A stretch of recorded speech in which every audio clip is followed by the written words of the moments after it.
Hey y'all, it's an man. Today I'm going to be reviewing the second episode of Stop This Sound.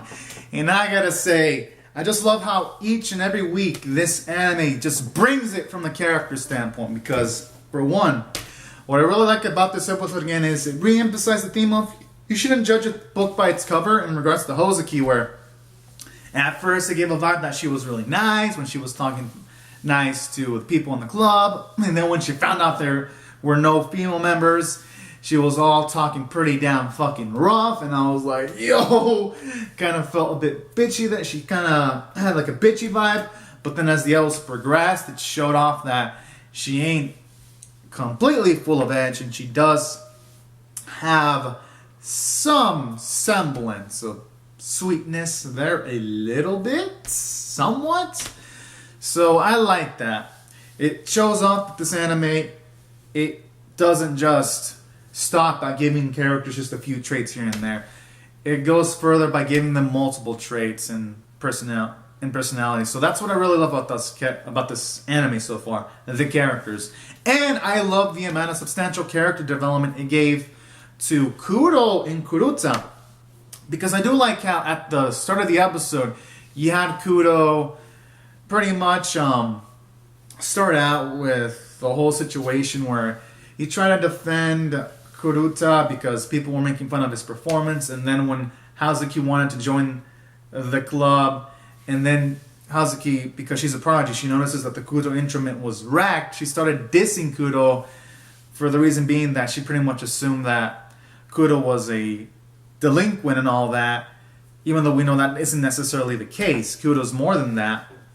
But what I really liked about this episode was it put Kudo in a rough situation where for once he can't just solve through fisticuffs, because she didn't make some good points on regards to Kudo doesn't have what it takes. And I like how it set up a moment where Kudo, he finally acknowledges his weaknesses. He actually doesn't really follow his pride for once, and he actually asks some advice from Hozuki, even though Hozuki turns him down the first time giving him advice. I do love to see that kind of stuff because it shows Kudo, he's developing. It's showing off that at times he's going to shut down his pride in order to self-improve himself. And then, after being dissed more by Hozuki, I love how it showed off in the moments where he wanted to fix an instrument to try to find what it takes to play the Kodo instrument more better. Because it was cool when in the later scene, this old lady pretty much mentioned how Kudo, he admitted himself that he's an idiot, but he wants to learn how to repair Kodo so that he can envelop himself in making music. And I thought those sequences were beautiful. It shows off that Kudo, he has more appreciation for Koto, while simultaneously it's showing off that he's willing to grow as an individual. So that's why I felt it gave him phenomenal character development. And with Kuruta, I gave him a decent amount. Because in this episode, he was starting out as meek, and he really was aiming low. That in regards to him wanting to aim for nationals. And I like how Hozuki, she pretty much indirectly lit a fire under his ass, or kind of forced it to occur, because her rough attitude, I like how she was at first mentioning how the low that Kuruta aims for is a bit too low, because Hozuki wants to place first in nationals. And then when she was saying like some epic savage shit where she was like, I want to get this puny club into first place, and I was like, yo, so many ass fire coming out of her mouth. And then what I really like about the sequence is you have Kuruta kind of nervous, but then near the end, because in parts of the episode Kuruta's like, we should only name for nationals, but then near the end where Kozuki is like, oh, so are we still aiming for first place in the nationals? And then I like how it shows some growth for Kuruta, because he doesn't necessarily disagree with that. And in his mind, he's like, oh, so he's still aiming for first? At the very least, it shows that our boy, which is Kuruta, he's going to at the very least try to improve himself immensely when it comes to Koto playing. And it's implying that he's not going to put a cap into his own ceiling. So that's why I also felt it gave Kuruta some good growth.